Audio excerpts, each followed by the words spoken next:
எங்களுடைய சங்கத்தினுடைய அழைப்பின் பேரில் ஏனைய தொழிற்சங்கங்கள் தேசிய ரீதியான ஏனைய சங்கங்களுடைய அழைப்பின் பேரில் நேற்றும் இன்றும் நடைபெறுகின்ற, அதாவது இந்த மாதம் 8ஆம் தேதியில் நடைபெறுகின்ற வேலைநிறுத்தமானது எங்களுடைய மக்களையோ அல்லது இந்த அரசாங்கத்தையோ நெருக்கடிக்குள் தள்ள வேண்டும் என்ற எந்த நோக்கமும் நமக்கு கிடையாது.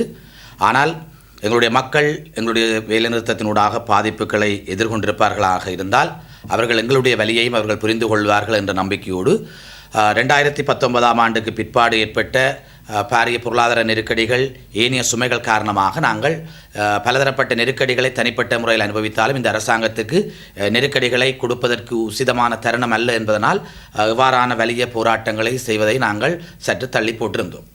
ஆனால் நாடு பொருளாதார ரீதியாக மீண்டு வருகின்ற பொழுது எங்களுடைய பொருளாதார நெருக்கடிகளுக்கு பின்னரான நடவடிக்கைகள் எங்களுடைய சம்பள அளவு திட்டங்களையும் ஏற்றுக்கொள்ள முடியாத தாக்கங்களை ஏற்படுத்த தொடங்கிச்சு.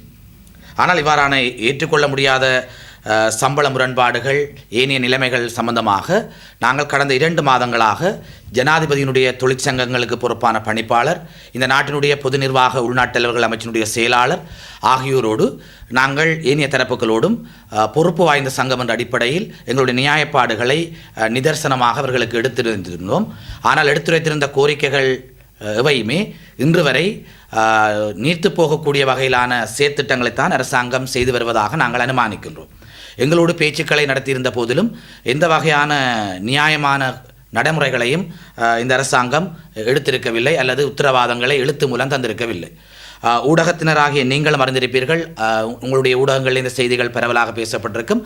கடந்த வாரங்களில் இந்த நாட்டினுடைய இலங்கை நிர்வாக சேவை அதிகாரிகளால் மேற்கொள்ளப்பட்ட போராட்டங்களாக இருக்கட்டும் அல்லது நில அளவையாளர்களுடைய போராட்டங்களாக இருக்கட்டும், அவருடைய போராட்டங்கள் எல்லாம் அரசாங்கம் செவிசாய்த்திருக்கிறது.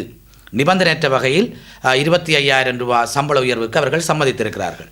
நாங்கள் இந்த இடத்தில் அவருடைய போராட்டங்களை கொச்சைப்படுத்தவோ அல்லது தவறு என்று சொல்லவில்லை. நாங்கள் இந்த இடத்துல சொல்வது, அதிகாரத்தில் இருக்கின்ற அல்லது எங்களிலும் பார்க்க பல மடங்கு சம்பள உயர்வுகளை உடைய அதிகாரிகளுடைய கோரிக்கைகளை ஏற்றுக்கொள்கின்ற அரசாங்கம் ஒரு கணிசமான சம்பள அளவு திட்டங்களோடு இருக்கின்ற எங்களுடைய சம்பள உயர்வுகளில் மாத்திரம் தயக்கம் காட்டுவது இந்த வகையிலையும் நியாயமற்ற ஒன்று.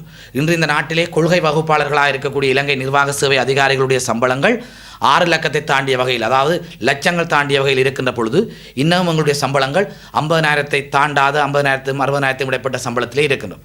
ஆகவே இந்த இடத்திலே நாங்கள் இந்த அரசாங்கத்திற்கு பொறுப்பாக சொல்லிக்கொள்வது, நேற்று இன்று நடைபெறுகின்ற போராட்டம் ஒரு செய்தியை சொல்லியிருக்கிறது. ஒரு நேர்மையான ஏற்றுக்கொள்ளக்கூடிய ஒரு சம்பள அளவு திட்டத்தை இலங்கை பூராகவும், அதாவது 25,000 ரூபாய் பெறுமதியான 25,000 எந்த நிபந்தனையுமின்றி அரசாங்கங்களுடைய சம்பள அளவு திட்டத்தோடு அதிகரித்துக் கொள்ள வேண்டும் என்ற போராட்ட கோரிக்கையை முன்வைத்திருக்கின்றோம்.